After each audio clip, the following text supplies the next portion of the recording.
Well students, good morning. Online classes में आप सभी का स्वागत है। आज हम फर्स्ट ईयर एसडीपी के सेकंड सेमेस्टर में वेटनरी एनाटॉमी सब्जेक्ट में चैप्टर नंबर 13 यानी फीमेल रिप्रोडक्टिव सिस्टम के बारे में अध्ययन करेंगे। कल हमने फीमेल रिप्रोडक्टिव सिस्टम में प्राइमरी सेक्स ऑर्गन्स के बारे में अध्ययन किया, जिसमें हमने ओवरी के बारे में अध्ययन किया। अब हम जो नेक्स्ट ऑर्गन है, जो सेकेंडरी सेक्स ऑर्गन्स है, उसमें हम अध्ययन करेंगे। वो है अंडवाहिनी।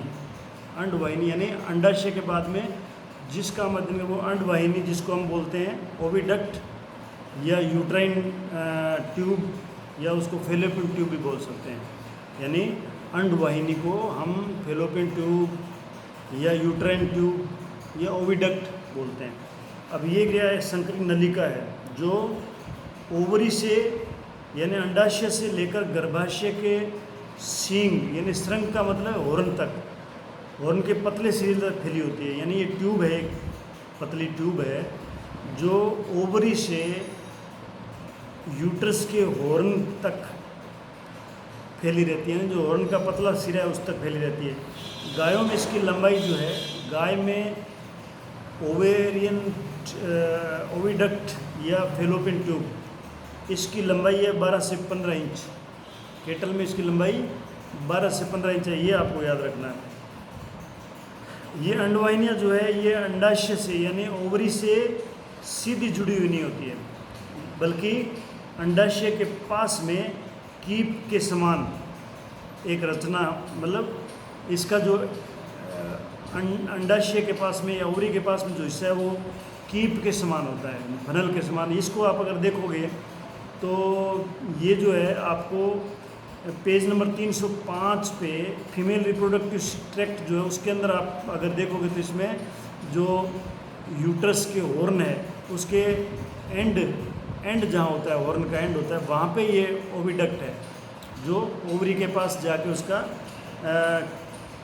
कीप के आकार का आकृति बनाती है, जिसको फनल शेप आकृति उसको बोलते हैं इनफंडिबुलम। इनफंडिबुलम जो है अंडाशय से जो अंडा निकलता है, अंडाशय से ग्रेफियन फॉलिकल जब रप्चर होता है और अंडा जब उसमें से निकलता है तो वो इसी इनफंडिबुलम यानी जो एक कीप की आकृति बनाता है ओविडक्ट, उसमें वो ओवा को ग्रहण करता है। इनफंडिबुलम उस ओवा को ग्रहण करता है, अंडे को। और जो इनफंडिबुलम है उसके तुरंत पश्चात अंडवाहिनी जो कुछ चौड़ी हो जाती है, अंडवाहिनी का भाग कुछ चौड़ा हो जाता है, उसको पुट्टिका, हिंदी में पुट्टिका बोलते हैं या उसको एम्पुला बोलते हैं। वो थोड़ा चौड़ा भाग है, उसको एम्पुला बोलते हैं। तो ये भी आपको याद रखना है। इनफंडिबुलम से जो अंडाणु पुट्टिका में आकर ठहर जाता है, यानी जो अंडा निकलता है ग्रेफिन फॉलिकल से ओवुलेशन के टाइम में, वो पहले ओविडक्ट के इनफंडिबुलम में जाता है। इनफंडिबुलम में जाने के बाद में फिर वो जाता है, आगे चलता है ना, उसके अंदर क्या होता है, अंडवाहिनी की जो आंतरिक भित्तियाँ हैं, जो अंडवाहिनी की आंतरिक भित्ति है उसमें सिलिटेड सेल्स होते हैं, नहीं पक्षमा भित्त कोशिकाएँ बोलते हैं उनको। उनके मतलब जैसे सीलिया होते हैं, सीलिया मतलब पतले पतले रोए टाइप होते हैं, वो आवरण होता है जो अंडाणु को नीचे की ओर धकेलता है, जो उसको इनफंडिबुलम से एम्पुला के अंदर धकेलता है, उसको सीलिया जो होते हैं। अंडवाहिनी के अंदर जो कोशिकाएं होती है वो सीक्रेटरी सेल्स होती है। अंडवाहिनी के अंदर की जो सेल्स होती है वो स्रावी कोशिकाएं या सीक्रेटरी सेल्स होती है। उनके द्वारा एक स्राव निकाला जाता है, एक सीक्रेशन निकाला जाता है, जो जब स्पर्म यहाँ आता है ना ओविडक्ट में, तो शुक्राणुओं की क्रियाशीलता को बढ़ा देता है ये सीक्रेशन। इस क्रिया को शुक्राणु अपार्जन, ये क्रिया जिसके द्वारा स्पर्म की क्रियाशीलता बढ़ जाती है, उस क्रिया को बोलते हैं शुक्राणु अपार्जन हिंदी में, या उसको स्पर्म कैपेसिटाइजेशन कहते हैं। कैपेसिटाइजेशन, स्पर्म कैपेसिटाइजेशन कहते हैं। इस क्रिया ये क्रिया जो है ना फर्टिलाइजेशन के लिए आवश्यक है। यानी अगर स्पर्म क्रियाशील होगा तो ही तो वो फर्टिलाइजेशन कर पाएगा। जो ओविडक्ट का आखिरी शिरा जहाँ ओवरी के पास में इनफंडिबुलम की तरह होता है, उस इनफंडिबुलम के अंदर एक छेद पाया जाता है। उस इनफंडिबुलम में एक छेद पाया जाता है जिसको ओस्टियम कहते हैं। उस छेद को ओस्टियम कहते हैं। ये भी आपको एग्जाम में पूछ सकते हैं ओस्टियम क्या होता है।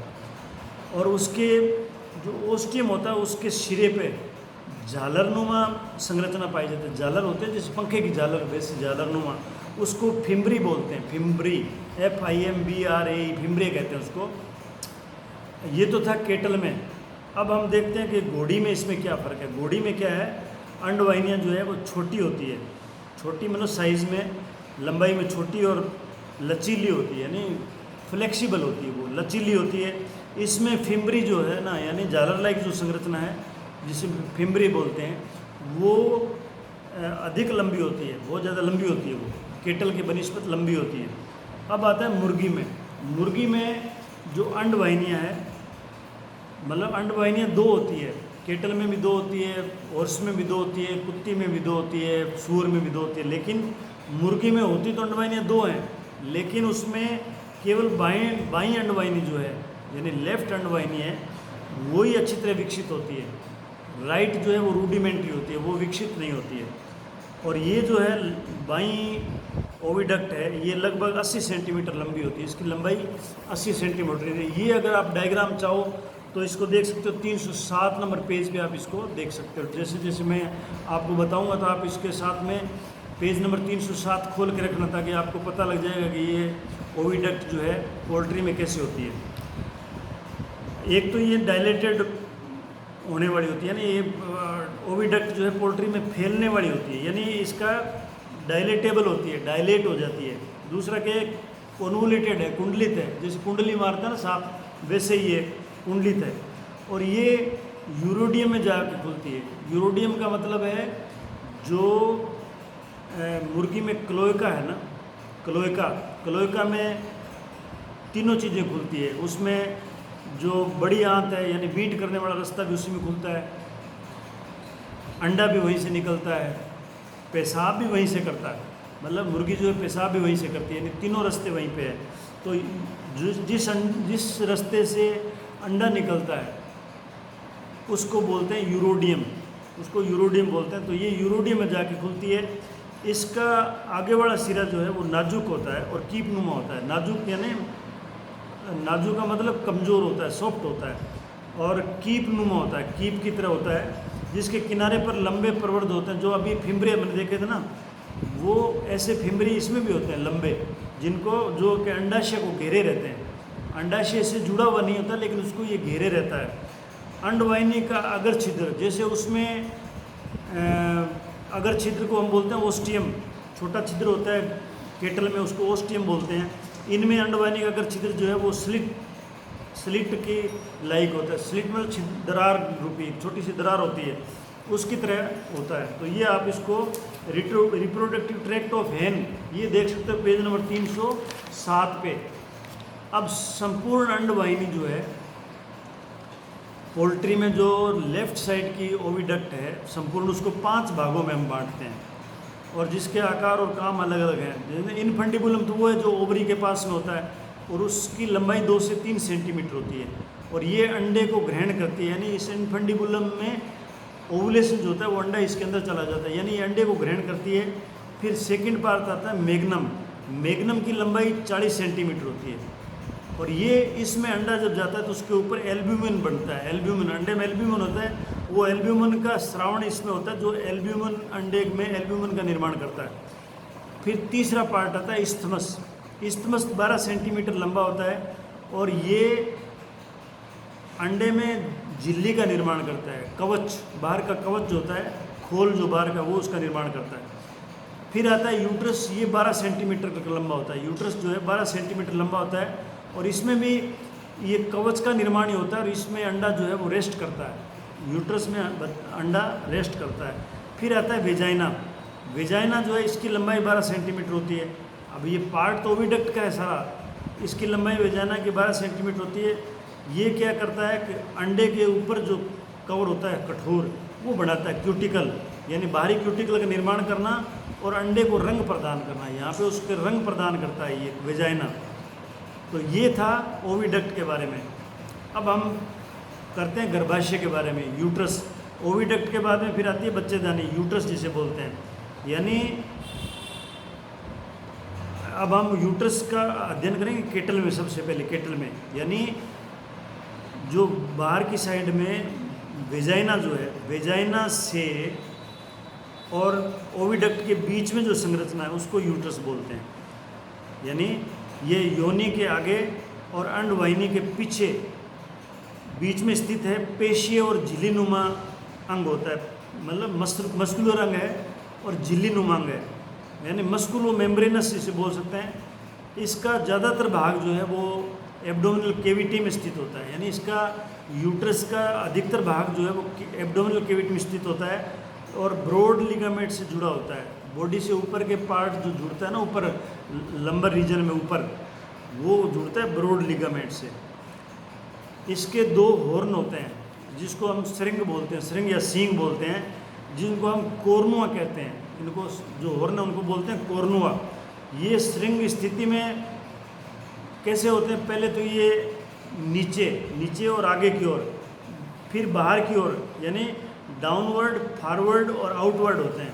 इसको आप समझ सकते हो, पहले नीचे जाएगा हॉर्न, फिर ये आगे की ओर जाएगा, फिर ये बाहर की साइड में, तथा फिर पीछे की ओर ऊपर हो जाते हैं। फिर क्या ये पीछे की साइड में जाके ऊपर उठ जाते हैं।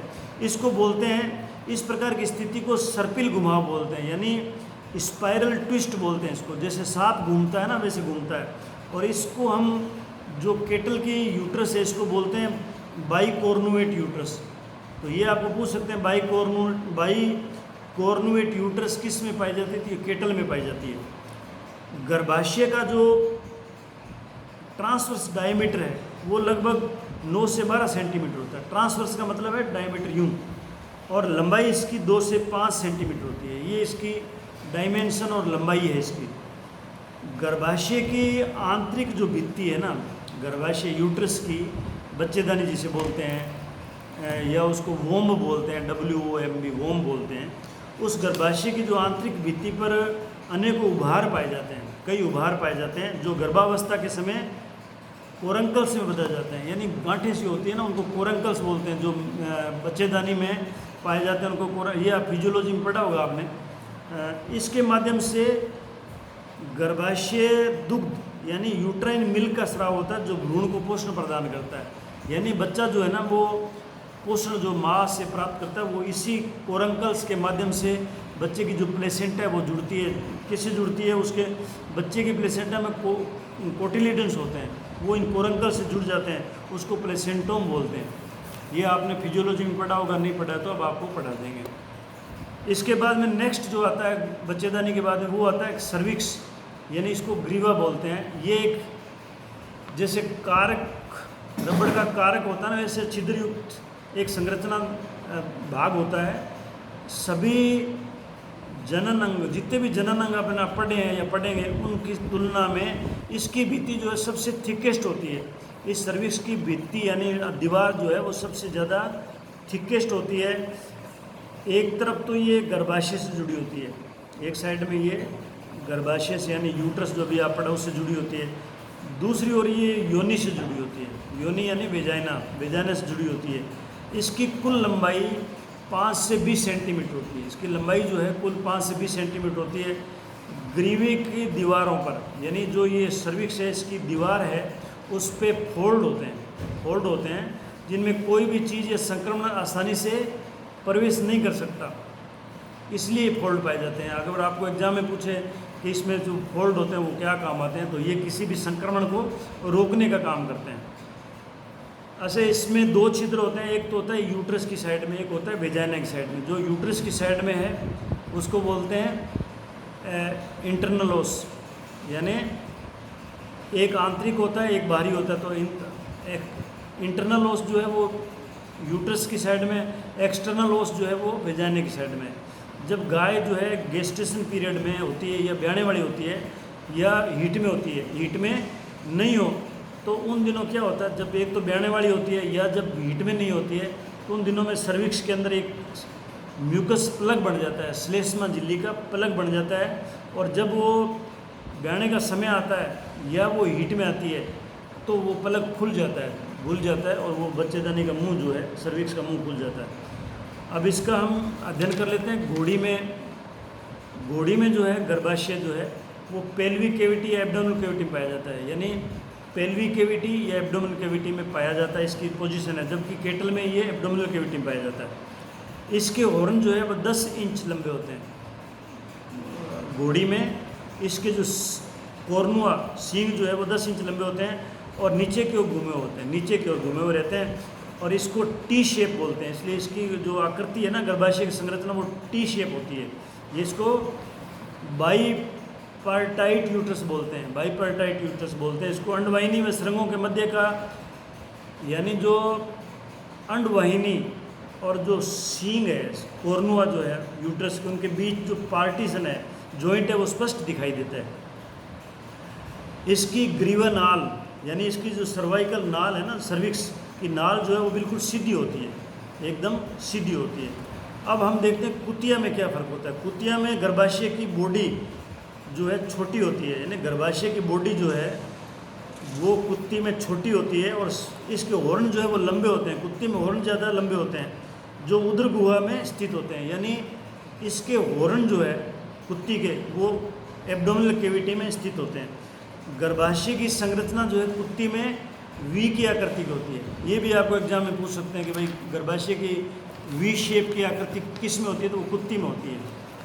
नेक्स्ट आता है वेजाइना, यानी जो सर्विक्स के बाद का पार्ट जो है वो है वेजाइना, यानी ग्रीवा, यानी सर्विक्स से लेके वल्वा तक। वल्वा वो होता है जो बाहर लटकता है पार्ट, उसका वेजाइना का जो बाहर पार्ट लटकता है गाय में, वो वल्वा होता है। तो वल्वा तक की जो जनन नलिका है उसको योनि कहते हैं, उसको वेजाइना कहते हैं। योनि के अंदर ही जो योनि है वेजाइना, उसी के अंदर मूत्रनाल खुलती है, यानी यूरिथ्रा जो उसी में खुलती है केटल में, और ये लचीली मांसपेशियों की बनी होती है वेजाइना। मूत्र द्वार से भग द्वार, यानी मूत्र द्वार का मतलब है जहाँ से यूरिथ्रा खुलता है, और भग द्वार यानी ओपनिंग ऑफ वल्वा, मतलब वेजाइना का जो मुंह है उसको ओपनिंग ऑफ वल्वा बोलते हैं। ये जनन अंग और मूत्रांग दोनों जो है वो एक ही द्वार होता है बाद में, यानी वेस्टिब्यूल के अंदर। जो वेस्टिब्यूल जो है वेजाइना से बाहर का भाग वेस्टिब्यूल है, उसमें ही दोनों चीज़ें खुलती है। यूरोजेनाइटल सिस्टम दोनों वहीं से खुलते हैं। अच्छा, अब इस अगर्भित अवस्था में जब गाय अगर्भित होती है, यानी सूखी गाय जिसे अपने बोलते हैं ड्राई, जब उसके पेट में बच्चा नहीं होता तो उसकी लंबाई जो है वेजाइना की लंबाई 5 से 12 इंच होती है, उसकी लंबाई 5 से 12 इंच होती है। और गर्भावस्था में जब गर्भाशय देह गुहा में लटक जाता है तो योनि की लंबाई दुगनी हो जाती है, यानी अगर वो 5 इंच की है तो वो 10 इंच से लेके 5 से 12 है तो वो 10 से 24 इंच हो जाती है। तो ये भी आपको एग्जाम में पूछ सकते हैं कि भाई अगर्भित गाय में योनि की लंबाई कितनी होती है, तो वो 5 से 12 इंच होती है। योनि जो है वो वेस्टिब्यूल से एक झिल्ली के द्वारा मतलब अलग होती है, मतलब वेस्टिब्यूल जो बाहर वाली ओपनिंग है उससे जो योनि का मुंह है वो एक झिल्ली द्वारा बंद रहता है, उसको बोलते हैं हाइमन बोलते हैं उसको। और ये आपने सुना होगा, मतलब इसको फीमेल, मतलब ह्यूमन बीइंग में फीमेल में हाइमन पाया जाता है, जो कुमारेपन की निशानी होती है। ये आपको जब आपकी क्लास लगेगी तब आपको ढंग से बताऊंगा। योनि की भित्ति से श्लेष्मा पदार्थ का स्राव होता है, यानी जो वेजाइना है उसके अंदर वाली झिल्ली जो उसमें से म्यूकस सीक्रेट होता है। योनि जो है वो मादा में, योनि क्या काम आता है, सहवास के समय नर का शीशन ग्रहण करती है। जब मान लो गाय और बुल का सहवास होता है ना, पोपुलेशन के समय या सहवास के समय, योनि जो है वो मेल एनिमल का पेनिस उसमें मतलब उसके अंदर जाता है सहवास के लिए। योनि और प्रसव के लिए समय शिशु इसी मार्ग से बाहर आता है, जब बच्चा पैदा होता है तो वो वजाना से ही बाहर आता है। नेक्स्ट जो है लास्ट वाला भाग है वो है भग को हम बोलते हैं वलुआ, वल्वा क्या है, ये मादा जनन तंत्र का सबसे बाहरी भाग है। मादा जनन तंत्र का बाहर से सबसे बाहरी भाग है जो आपको बाहर से दिखता है। इसमें क्लाइटोरिस भी पाया जाता है जिसको बगशीशन बोलते हैं। यानी क्लाइटोरिस जो है वो शूडो पेनिस होता है, जैसे मेल में पेनिस होता है बिल्कुल उसी तरह से ये फीमेल में शूडो पेनिस बोलते हैं इसको। और ये वेस्टिब्यूल में उपस्थित होता है, वेस्टिब्यूल में उपस्थित होता है। अच्छा, ये जो वल्वा जो है ये बिल्कुल गुदा से नीचे, गुदा के नीचे स्थित होता है। इसमें 2 लिप्स होते हैं, बग कोस्ट बोलते हैं उनको, 2 लिप्स होते हैं वल्वा के। यानी जो आपके वेस्टिब्यूल जो है वल्वा जिसे बोलते हैं, इसके 2 होठ होते हैं जो बाहर की साइड होते हैं, उनको बोलते हैं वल्वर लिप्स बोलते हैं इनको। जिस बस टेक्टाइल हेयर्स पाए जाते हैं, जिसके ऊपर जो हेयर्स पाए जाते हैं वल्वा के ऊपर, उनको टेक्टाइल हेयर बोलते हैं। ये स्पर्श करते ही, जैसे स्पर्श करोगे तो उसको सेंसेशन होता है पेटल को, अगर आपके वो हेयर को आप टच करते हो थोड़ा सा तो उनको सेंसेशन होता है, इसलिए इनको टेक्टाइल हेयर्स बोलते हैं। दोनों होस्ट आपस में मिलकर डोर्सल एंड वेंट्रल कमिशर बनाते हैं। यानी जहाँ होठ ऊपर मिलते हैं उसको तो डोर्सल कमिशर बोलते हैं, और जो नीचे के साइड में जहाँ होठ मिलते हैं उसको वेंट्रल कमिशर बोलते हैं। इस अधर सममित वेंट्रल कमिशर के पृष्ठ पर ऊतकों का एक उभार सा होता है। यानी जो वेंट्रल साइड में, नीचे की साइड में जो जहाँ ये दोनों लिप्स मिलते हैं ना, ये दोनों जैसे वल्वर लिप्स मिलते हैं, वहाँ पे एक उभार सा होता है, ऊतकों का उभार सा होता है जिसे बगशीशन या क्लाइटोरिस कहते हैं। तो ये नीचे वाले जहाँ लिप्स मिलते हैं वहाँ पे क्लाइटोरिस पाई जाती है। अब इसमें क्या है, ये नर के शीशन के समान संवेदनशील अंग है। जैसे नर में पेनिस होता है बिल्कुल ये उसी तरह से संवेदनशील है। यानी इसमें इरेक्टाइल टिश्यू होता है और ये इरेक्ट हो जाता है पोपुलेशन के समय, यानी मैथुन के समय। ये जैसे मैथुन के समय या कोपुलेशन के समय या सहवास के समय मेल एनिमल में पेनिस इरेक्टाइल होता है, बिल्कुल फीमेल में ये जो क्लाइटोरिस है ये भी इरेक्ट हो जाती है। और बग की दीवारों के दोनों साइड में ग्रंथियाँ होती है, 2 ग्रंथियाँ पाई जाती है। उनमें से एक चिकना स्राव निकलता है जो मैथुन के समय शीशन के प्रवेश को आसान कर देता है। उनको बार्थोलिन ग्लैंड बोलते हैं। बार्थोलिन ग्लैंड 2 ग्लैंड होती है। तो ये आपका था फीमेल जेनिटल ऑर्गन के बारे में या फीमेल रिप्रोडक्टिव सिस्टम के बारे में। धन्यवाद।